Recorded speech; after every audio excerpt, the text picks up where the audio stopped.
मुझे Benjamin Franklin, जिज्ञासा, नवीनता और ज्ञान के प्रति उत्कट प्रेम के धागों से बुने हुए मेरे जीवन की टेपेस्ट्री के माध्यम से यात्रा पर ले जाने की अनुमति दें। मेरा जन्म 17 जनवरी 1706 को मैसाचुसेट्स बे कॉलोनी के एक हलचल भरे बंदरगाह शहर बोस्टन में हुआ था। मैं 17 बच्चों में से 15वां था, जिसका जन्म एक साधारण परिवार में हुआ था। मेरे प्रारंभिक वर्ष अतृप्त जिज्ञासा और सीखने की प्यास से भरे हुए थे। केवल 2 साल की औपचारिक शिक्षा प्राप्त करने के बावजूद किताबों और आत्मसुधार के प्रति मेरे जुनून की कोई सीमा नहीं थी। मैंने अपने भाई जेम्स, जो एक मुद्रक था, के साथ प्रशिक्षुता हासिल की और इस तरह लिखित शब्द के साथ मेरा आजीवन संबंध शुरू हुआ। मेरे जीवन के कम झात पहलुओं में से एक विज्ञान के प्रति मेरा गहरा आकर्षण था। 1752 में मैंने एक प्रसिद्ध प्रयोग किया, जिसमें यह साबित करने के लिए आंधी में पतंग उड़ाना शामिल था कि बिजली वास्तव में बिजली का एक रूप थी। इस साहसिक प्रयोग ने बिजली की प्रकृति को समझने की नींव रखी और मुझे अंतर्राष्ट्रीय स्तर पर प्रशंसा मिली। 1731 में मैंने ज्ञान को सभी के लिए सुलभ बनाने की दृष्टि से अमेरिका में पहली सार्वजनिक लाइब्रेरी, फिलाडेल्फिया की लाइब्रेरी कंपनी की स्थापना की। मेरा मानना था कि एक संपन्न लोकतंत्र के लिए एक शिक्षित आबादी आवश्यक है और मैंने एक प्रगतिशील समाज के आधार के रूप में शिक्षा की वकालत की। विज्ञान के क्षेत्र में मेरा योगदान बिजली से भी आगे तक फैला हुआ है।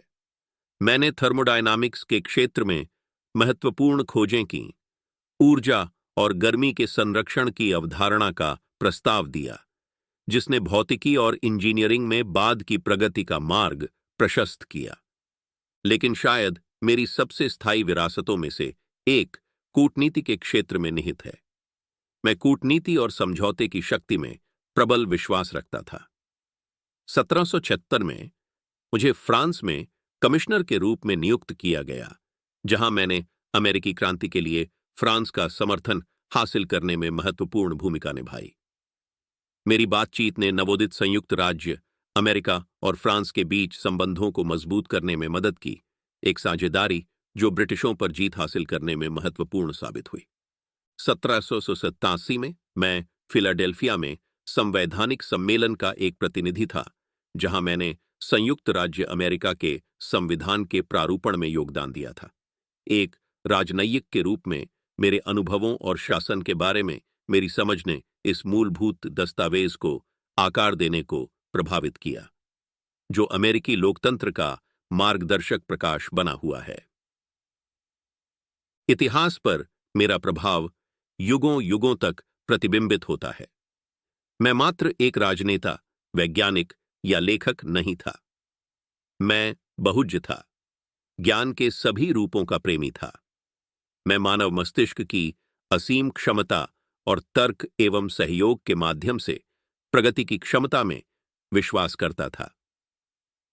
जैसे ही मैं अपने जीवन पर विचार करता हूं, मैं आपसे, मेरे साथी नागरिकों से अनुरोध करता हूं कि आप जांच और बौद्धिक जिज्ञासा की भावना को अपनाएं। आइए हम अन्वेषण, नवप्रवर्तन और सीखना जारी रखें, क्योंकि ज्ञान और समझ के माध्यम से ही हम सभी के लिए उज्जवल भविष्य का मार्ग प्रशस्त करते हैं।